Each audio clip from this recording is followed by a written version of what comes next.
If I can have your attention.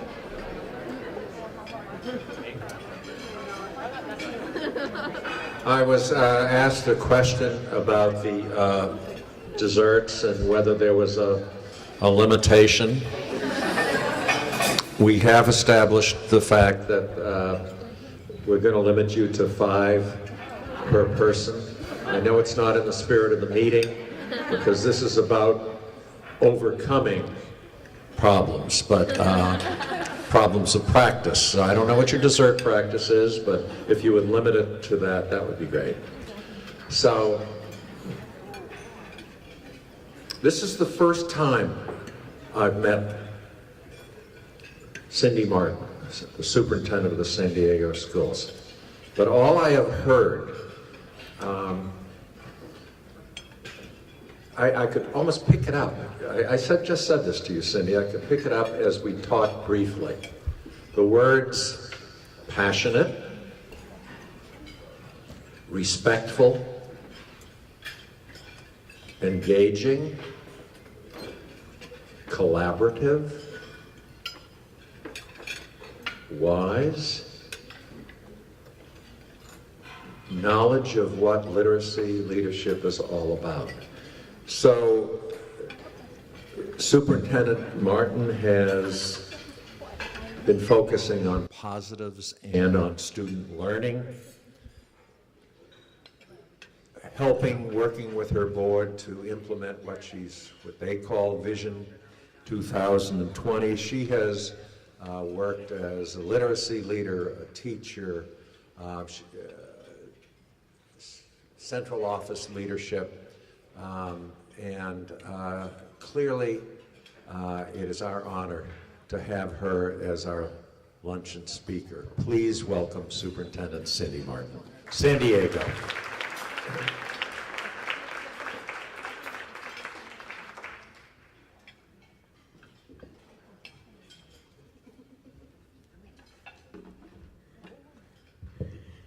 Good afternoon, everybody. Welcome to our beautiful city of San Diego. It's an honor for me to welcome you here. We worked on making sure the weather was perfect for you. Wait a minute, it's always perfect. Who's here from San Diego? I know I saw some San Diego colleagues. Okay, all right, so isn't it like always great? Yeah, always perfect. I hope you're enjoying our city, but also enjoying the learning that Scholastic has put together for you as literacy leaders to be able to come together. It's so important that we can do this work and do this work in community. Thank you to Scholastic, yes.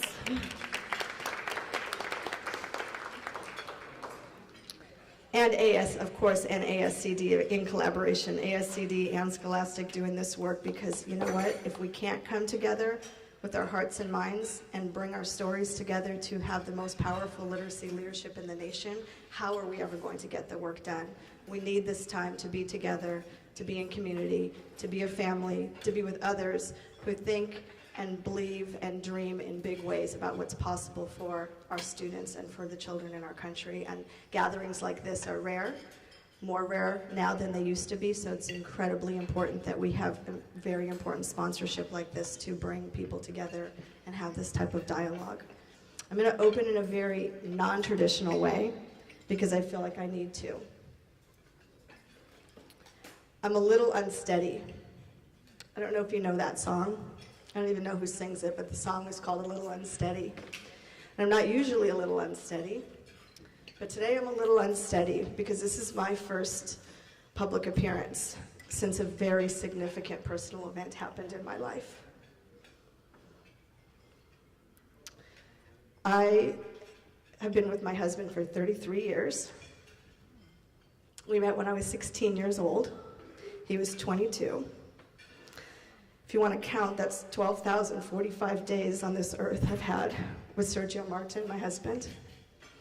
And unfortunately, I've had 33 days on this earth without him because he passed away in August. And so I open with that so you know who I am as I show up to do this work with my whole and complete self, because it's necessary to bring your whole and your complete self to the work that we do. We don't run away from things that are difficult. We stay together in community. And I know my husband was so proud of the work that I do. Meeting me when I was 16, I hadn't even gone to college yet. And he knew back then that I wanted to be a teacher. That was my lifelong dream. He had already graduated from college. He was already starting his career, and he's like, you go to college and you get that teaching credential and you start teaching because that's your dream. So here I am 33 days after he passed away, still fulfilling, living, and working the dream that I had in my heart since I was a very little girl, to be a teacher. So when people ask me, what do I do? And if they don't know me, I say I'm a teacher. And my husband used to hate when I would say that, like if we were in venues where people didn't actually know what I did. And I would say I'm a teacher, he'd like, just tell them what you really do. And I didn't want to say I'm the superintendent, because that's not my identity. I don't identify by my job title. I identify as a teacher. That's who I am. I believe that's who you are. Whatever title happens to be on your business card right now, you wouldn't be here today in this context if you didn't first and foremost think of yourself as a teacher. You might be a leader, you might be a superintendent, you might be a resource specialist, you might be a Title I director. You all give me all the titles. Those are our jobs. But our life's work is to teach. And it's more important now than ever that we focus on what real teaching and learning looks like. And our eyes always belong on our children. And I learned that at a very young age as a first-year teacher. So I will say, yes, I am the superintendent of San Diego Unified School District. That's the current role that I'm playing and the way that I contribute. Thank you for indulging me in my opening about being a little unsteady, but now I'm going to get fired up about our work because I'm so proud of what we're doing here in San Diego Unified. Our district is the 8th largest district in the nation. We're the 2nd largest district in the state of California. We have over 100,000 students. We have 17,000 employees. I'm all about numbers right now. 17,000 employees and a $1.2 billion operating budget. We have a $5 billion capital campaign because the fine people in the city of San Diego passed 2 bond initiatives to invest in high-quality facilities, learning environments that are so important for our students. That's the context. San Diego Unified, a border town, high percentage of English learners, high percentage of students living in poverty, a very wide spectrum actually, very affluent and very needy students. All that America has to offer, every risk factor that exists in public education exists in the district where I am currently serving. That's our context, San Diego Unified. And we have committed our district, as you heard in the opening, to Vision 2020, which is about a quality school in every neighborhood. And we've defined quality as being something more than a simple test score or API score. That's what they used to call it in San Diego, the Academic Performance Index. We got together as a district in 2009 when I was a principal, and the Board of Education said, we know great schools are more than scores, but if they're more than scores, what are they? And we began this conversation in community with one another, and we began to define what we believed high-quality public education looked like. I couldn't be more proud to be serving in this district. But I'm going to tell you a little bit about my story because as literacy leaders, the heart of what we do is about understanding our personal story, your own personal legend. What is it that brought you to this work? And you use that to define how you serve, how you lead. Being a literacy leader is being deeply connected to your story, the story of the children that you serve, the stories of the adults in your buildings, the stories of your communities. These stories matter deeply because it's the way that we connect as human beings. And it's the way that we create powerful learning conditions and outcomes for our young people who are counting on us. My story started here in San Diego in public school. I attended San Diego Unified Schools. I went to public school here in middle school, in elementary school, and in middle school. And then it was time for high school right here in San Diego, and I was supposed to attend the local public high school. It's called Crawford High School. And Crawford started in 10th grade at the time, and it was right before the school year started. I tried out for the cheerleading team, and I made it. And so all summer long I was practicing with the cheerleaders and the football team, and my parents were a little bit freaked out because they thought that I was more into cheerleading and football players than I was into my studies. And so they decided about a week or two before school started that they weren't going to let me attend Crawford High School. I'm like, what do you mean I'm not going to Crawford? I've got the pom-poms, I'm on the cheerleading team, I'm ready for the first football game. And they said, no, they didn't think the school was good enough for me. They didn't think Crawford was the right school for their daughter, so what did they do? They made another choice. My parents sent me to a private school for high school, right here in San Diego. That's important, because I have the experience of being a public school student here in the city that I love, and a student at a private school. They sent me to a school called La Jolla Country Day. Went to school there. By the way, that's where I met my husband. They thought that they were taking me away from the football players, and then they sent me to La Jolla, and then actually, when I met my husband, Sergio, he was 22 and I was 16, and it was kind of a scandal, and my parents thought they solved one problem, and then a whole other one must have started. So that's where I met Sergio, and he was actually my boss. I worked at a family fitness center, a gym, and I was babysitting. I took care of children in the daycare, and he was the manager, so it was all kinds of scandal. I'm like, not cool. But look, man, it lasted 33 years, so it all worked out. So after I graduated from La Jolla Country Day, I went to college in Wisconsin. I went to the University of Wisconsin in La Crosse, which was founded originally as a teacher's college. I specifically chose that school to go to because of the strong roots and history in teacher education. Spent 4 years in Wisconsin, maybe 4 years and 2 minutes, because as soon as I graduated, it was way too cold, and I moved right back to San Diego, because who wants to stay in Wisconsin? But I got a great training. And oh, sorry, who's from Wisconsin here? Sorry. I mean, I love Wisconsin, but come on. Look at this place. I think my plane ticket was like 15 minutes after I graduated, but no offense to Wisconsin, I go back and visit a lot. I still have very dear friends who are teachers in Wisconsin and in Minnesota. So I came back to San Diego with an out-of-state teaching credential and didn't know how I was going to get my first job because I didn't have a California credential. So the first teaching job I had in the city ended up being at a private school. It was a private Jewish day school.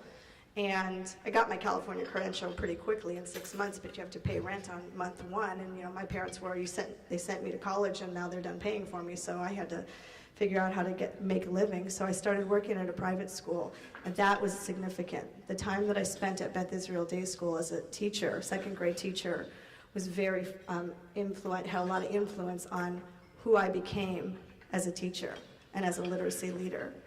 It was during the time at Beth Israel that it was such a small school.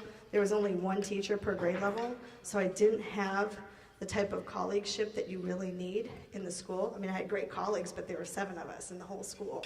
And so what did I do? I began to expand my network, and I began reading professional journals. I read ASCD and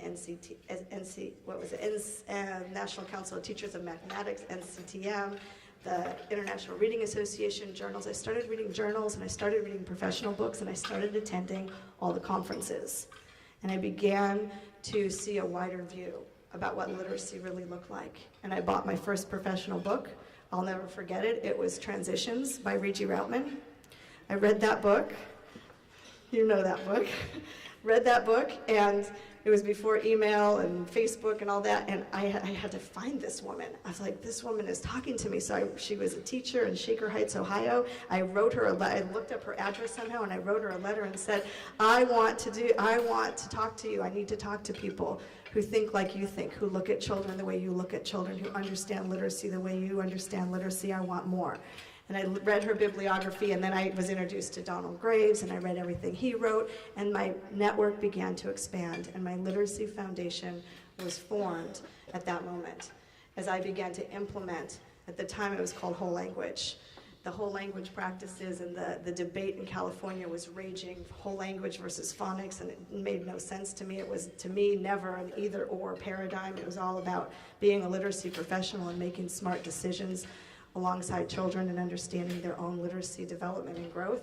So there I was, 7 years I ended up staying at Beth Israel Day School. And during that time, what I saw happening in my classroom is I saw actively literate young people learning to read, write, compute, engage in science and critical thinking in amazingly brilliant ways. And what I knew was that what I was observing in my classroom maybe had something to do with their parent education levels. Maybe it was a lot of very affluent families and children who came from highly educated homes, and so maybe that's why it was great. But I was thinking it's not really because of that. It's because of great teaching. So at the time, I then decided to go back to school to get my master's in curriculum and instruction, and I went to UCSD, and I studied literacy. And I was studying, my thesis was studying actively literate. What does it mean to be not just literate, but to be actively literate? And I realized, because for me it was easy to teach a student how to read, but to create conditions where students chose to read, write, engage, think critically, math and science, and my expanded definition of literacy allowed me to do research around what does it take, how do we create these conditions. And I was doing that in my classroom, and at UCSD I had to replicate in 3 other classrooms, and I saw what was working, and I realized it was working because it was great teaching. Not because I just had students, and so I wanted to publish because I read all these great authors, and I wanted to be like Richie Routman someday and Donald Graves and all my heroes, and I thought, I'm going to publish a book someday. And then I realized I could never publish a book if my sample group was a bunch of, pardon this for sounding this way, but rich white Jewish kids. Because they would say, well, yeah, of course that worked with that population. So I knew I needed to leave Beth Israel, and I needed to enter into public education. So I left Beth Israel Day School, and I went to Poway Unified School District, which is a higher performing district here in San Diego. People buy their homes in Poway because it's considered a good district, but I went to a school that had 50% Title I. 50% of the students lived in houses up on the hill and came from affluent and highly educated homes, and 50% of the students at that school lived in subsidized housing across the street. And what I learned in my 7 years at Los Penasquitos Elementary School, thanks to strong leader, a principal who challenged us when I was a 3rd grade teacher there. He challenged us for what he saw was happening at the school, and he called it, first time I had heard this term, he called it institutionalized racism. He said, you have a different set of standards for the kids that are coming from the apartments and the kids that are coming from the houses. And of course, as the teachers, we got mad. We're like, who do you think you are? You know, you're telling us that. He was not he didn't have a literacy background, he had a technology background, so we just wanted to say, you don't know what you're talking about. But we actually began to hold the mirror up, and we began to look at what was underneath that. And eventually I became a literacy specialist at the school, and I began practicing and implementing the things that I had done at Beth Israel Day School. And using data to inform our instruction, using data inside the classroom, teaching teachers in the classroom to be their own reading specialist. I was the reading specialist at the school, and the model was pull kids out, fix them, and send them back in. We changed that model, and we decided this had to be about capacity building, this had to be about making every teacher a reading specialist, and that every student that walked through your door would be a student that you would know how to teach no matter what challenges they brought with them. So that work, Los Penn had been the lowest, or one of the lowest performing schools in Poway Unified for decades. And it was sort of understood by the district. The district said, oh, you know, what do you expect? They have the housing complex, that's just how it's going to be. And we decided it wasn't going to be that way. And after a period of about 7 years, focusing on whole child literacy practices, the school became one of the highest performing schools in the district. And then I woke up one day and said, what am I doing here? Why am I in this district? Why am I in Poway Unified? I want to go to San Diego Unified. I want to go to the inner city. I want to go to where there's 100% poverty. I want to go, because at Los Penn it was 50%. I want to address every single risk factor known to public education, and I want to go and do that work. So I asked the principal to go with me because I didn't have an admin credential, and I didn't want one. I love being a teacher. It was a big deal for me to even leave the classroom and be a literacy specialist. And I'm like, come on, Jeff, come with me down to San Diego Unified. Alan Burson was a superintendent at the time, and I said, you be the principal, I'll be the literacy specialist. Let's go to the lowest performing school in the district, and let's replicate what we have here. He's like, no, I'm not doing that. That district's too big, and there's all kinds of problems with the union and the budget, and I can't do it. So he wouldn't go, and I was kind of bummed out. And lo and behold, something happened where I had actually, when I was in Poway Unified, I did realize that dream of writing a book. I was studying developmental spelling in my classroom in the context of writing workshop, and I wrote a book called Word Crafting. Lois Bridges was my editor, she's right here. And here I was, a 3rd grade teacher, and I was studying how to engage in developmental spelling, how to put spelling in the context of a writing workshop. And my book had just come out, and San Diego Unified was looking for literacy consultants, and they were in their literacy reform, and they wanted me to come and do some summer workshops. So I applied, okay, I can do some workshops talking about developmental spelling and how to put it in the context. And I go for this interview, and one thing led to another. They offered me this great job at the district office.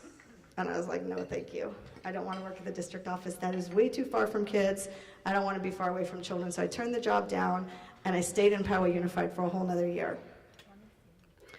It's kind of ironic. I'm in the district office now, but I'll get to that. So a year later, the person who had offered me that position decided that she was going to become a principal at an elementary school. The school is called Central Elementary. It's in City Heights, a part of San Diego that has every risk factor, all of the challenges, beautiful, beautiful community with many, many languages and cultures. And Central Elementary was a school with 1,000 kids, pre-kindergarten through 5th grade, 100% below the poverty line, 85% English learners, and there was a first grade teaching position open. So I quit my job in Poway, called my mom, the one who didn't let me go to Crawford, remember? And she sent me to La Jolla Country Day. I said, hey, Mom, I'm quitting my job and I'm going back to City Heights. Crawford was in City Heights. She said, what do you mean you're going back to Crawford? What do you mean you're going back to City Heights? You've got a great job in Poway. My mom, by the way, is a CPA, so she's sort of linear, and my decisions are not always linear. I follow my heart, she follows her head. And I said, no, Mom, I need to go back. I need to go back to City Heights, and I want to give back to the community where I wasn't allowed to finish my education. I want to be a part of creating conditions that I got to experience as a student and as a teacher in this city. That I got to attend public school and I got to attend private school. I got to teach in private school and I got to teach in a district with a great zip code.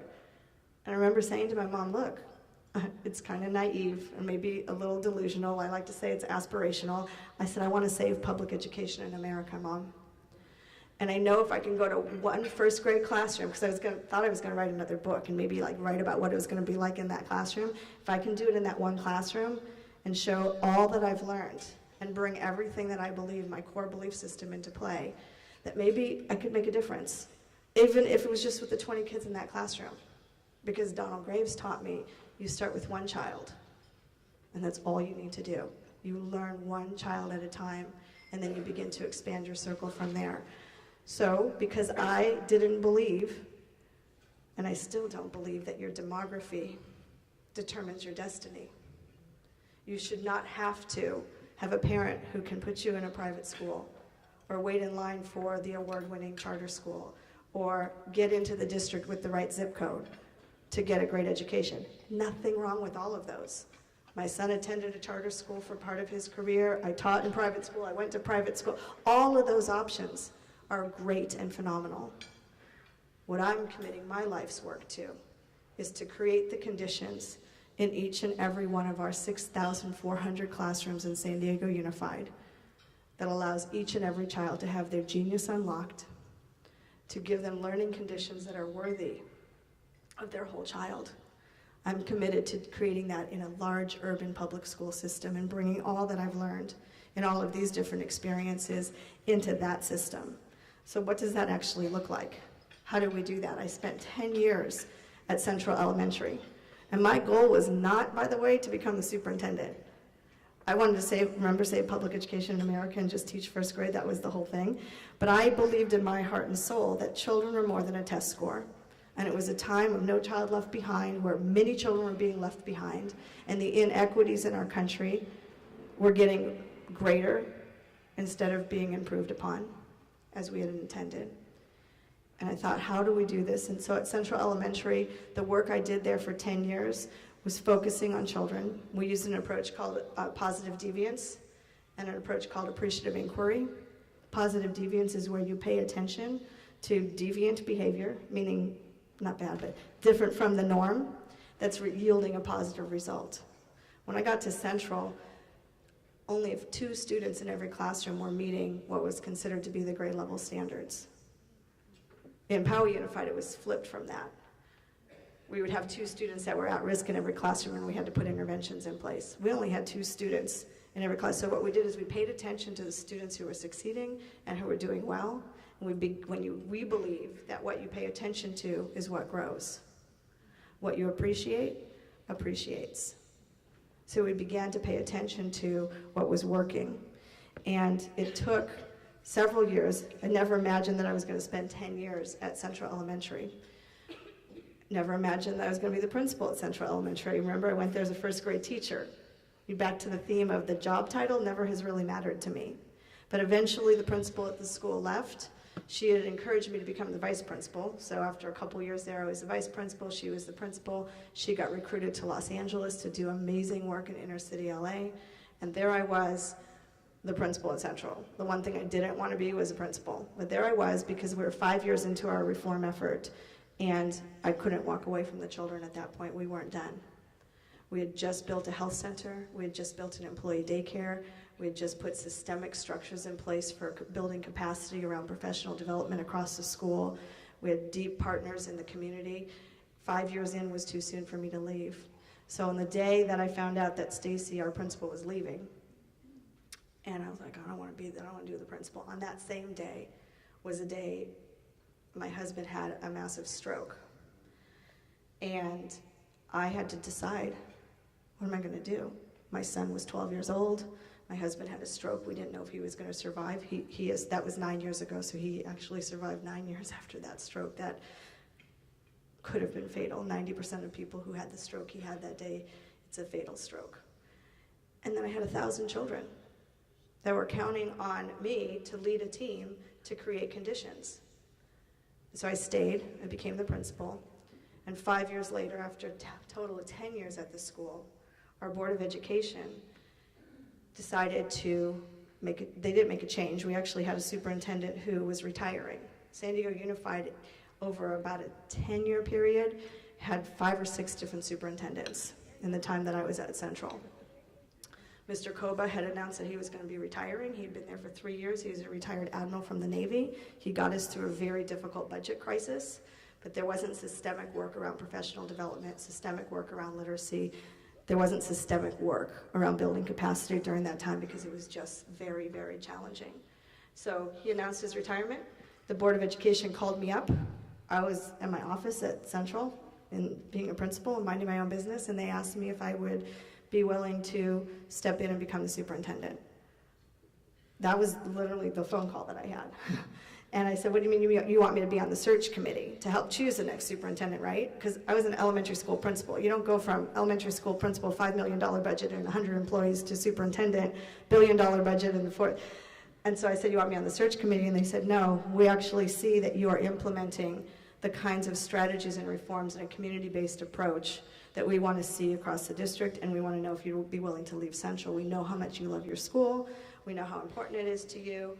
But are you willing to leave? And I said, well, I'm going to leave someday. You know, I'm not going to retire here. I'm young enough that I'll probably go to another school. I said, okay. The way that happened, they said, well, we'll get back to you. A few hours later, they called me back.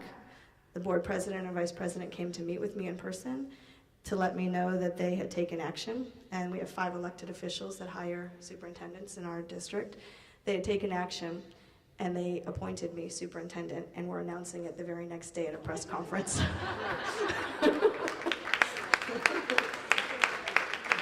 So then what do? And then you call Stacy, the one who got me into all of this mess, and you say, you're coming with me and you're going to be my chief of staff. And that was 4 years ago.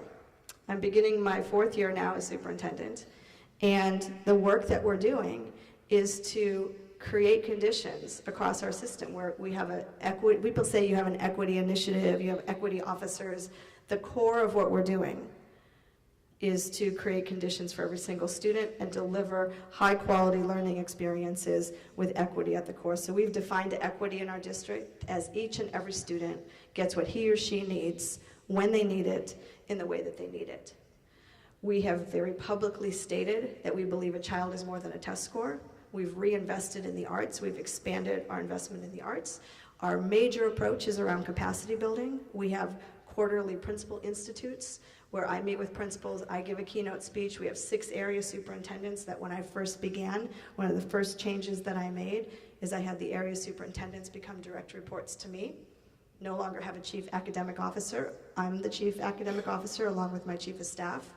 And because I can't supervise 200 principals by myself, but I can have 6 area superintendents who have a strong literacy background and a strong equity core, and we lead the instructional core of the district. We reorganize and we put teaching and learning at the center of the district. The org chart in a large district usually has business side of the house and education side of the house. We stopped all that. We have one side, we have one house. The heart of our district is teaching and learning and leadership capacity building.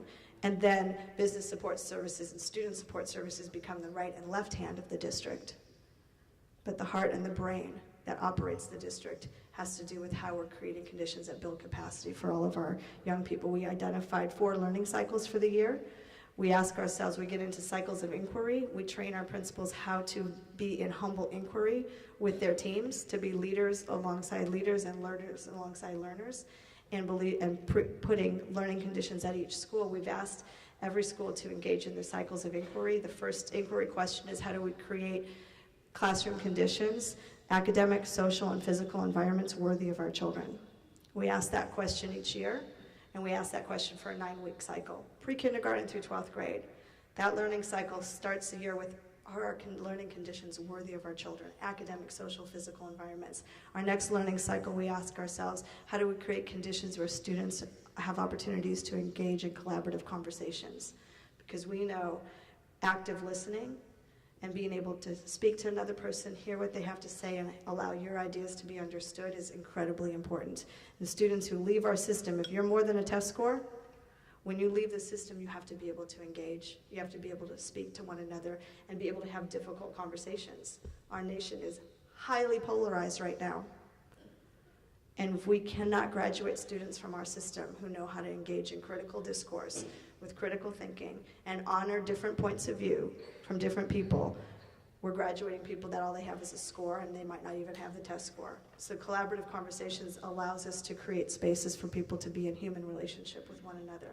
Our third learning cycle is we ask ourselves, how do we create conditions that unlocks the genius and sees the potential and the variability that lies within each one of our learners? We know that each student brings their own genius, their own strength, their own gift, and their own background that is an asset in our classrooms. How do we have teachers who know how to unlock that strength and that genius and their ability to interact and to learn? Whether it's a second language, their language is an asset, not a deficit. A disability, we don't look at it that way. We look at a strength, and we look at ability, and we call it unlocking the genius of each learner. And then we round out the school year in our 4th learning cycle, asking ourselves, how do we create the conditions in each and every classroom where students develop a sense of voice and agency, to know that they take an active stance to their learning, and they become agents of change. They are agents for their own learning. They stand up for themselves and they know what they need to learn, and they become agents for change in their classroom, in their communities, and then eventually for the whole world. That's a context for the work that we do in a year-long learning cycle, and then we weave literacy throughout that. Our focus on literacy this year is intense, as the Board of Education and I very publicly looked at 3rd grade reading scores and are not satisfied with where we are. I know we're more than a test score and students are more than a reading level, that is for darn sure, but we are looking at what does 3rd grade reading look like? And we're beginning with the Pre-K for All initiative, looking at high quality preschool across our district, looking at this year specifically kindergarten literacy practices, and making sure each and every kindergarten teacher has what he or she needs to be able to give the students what they need. We use accountability and we use metrics, but we see the data and we see the metrics as a flashlight, not as a hammer. We're flipping the public narrative on public education, and we're saying we're no longer here to produce a test score. We're here to produce an actively literate, contributing, participating member of society who makes a positive difference in the world. And I just wonder if No Child Left Behind, when it was passed, with all the hopes and promises, when both sides of the aisle came together and said, we're going to get this right, I just wonder if our nation back then, when that was passed, had committed to something bigger than just, we're going to close the achievement gap and deliver on equity by having these test scores. What if we said, we want to make sure every child, how do you measure a child's ability to persevere, to show kindness and trustworthiness and compassion and hope? We don't measure any of those things. Not everything that counts, they say, can be counted. So are we creating a school system that's going to deliver so much more? A whole and complete child, young adult, who is self-directed, has a sense of agency and voice, can participate in a collaborative conversation and make a positive difference in the world. That's what the public should be demanding of us. And I say to us in this room, it is our sacred responsibility to switch this narrative and change the conversation in our nation so that the public demands more of us than a simple score. How we measure that and how we put that into neat little boxes is for us to figure out. I can tell you in San Diego Unified, we are changing that conversation and we are producing results and reports. We look at equity enhancing metrics. We look at AP and IB enrollment and making sure that's more equitable. We're looking at other data points. We're putting restorative practices in place and looking at suspension and expulsion rates, saying instead of throwing out kids because they've made a bad choice, what's the restorative approach? And we're working with city leaders to create a restorative city as we do that. We're changing the narrative, and as literacy leaders, if anybody can change it, it would be us. It's our job to help the public understand the hope and the promise of public education in America. And I believe that it will be on the backs of literacy leaders that we will once and for all change the dialogue. We are in a very important time in our nation as we're starting to look at promises that were made and not kept, and remaking promises and commitments. And what I want to close with saying is that as we make these promises and these commitments around creating conditions where students become highly actively literate, and when I say literate, it's more than just reading and writing. Being literate is your whole and complete self, engaging with the whole and complete world, the good parts, the bad parts, the easy parts, the hard parts. It's a lot like a marriage. When you make a commitment, like I did to my husband 25 years ago on July 7th, 1991, we just celebrated our 25th anniversary 1 month before he died. When I made my vow of marriage to my husband, it was for better or for worse, in sickness and in health, till death do us part. I've parted with my husband, but I've not parted from this work that I hold so sacred, the vow that we make in our nation to our young people, this hope and this promise of public education being delivered in a highly powerful way that gives children all that they need to be the contributing members of our communities that we cherish. That is our work to do, and we will deliver on this promise. And we will complete this vow that we make with one another. Thank you for letting me share lunch with you today.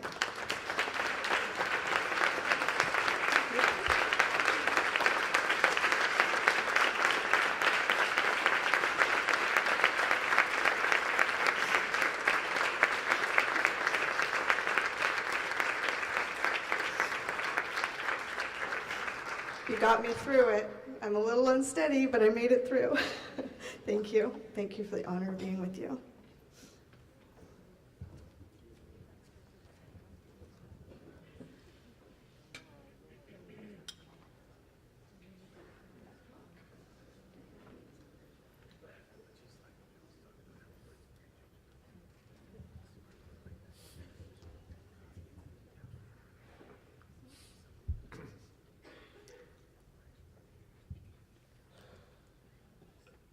Cindy, that was incredible. And you touched our hearts and our souls and reminded us of why we chose this work. So, thank you. Thank you, Lois, for bringing Cindy to us. We are now going to move next door, where we are going to hear from Dr. Ernest Morell from Columbia University, and regather ourselves. You can tell I was emotionally I'm personally moved by that, as I think many of you, us in the audience were. Let's give her another incredible round of applause.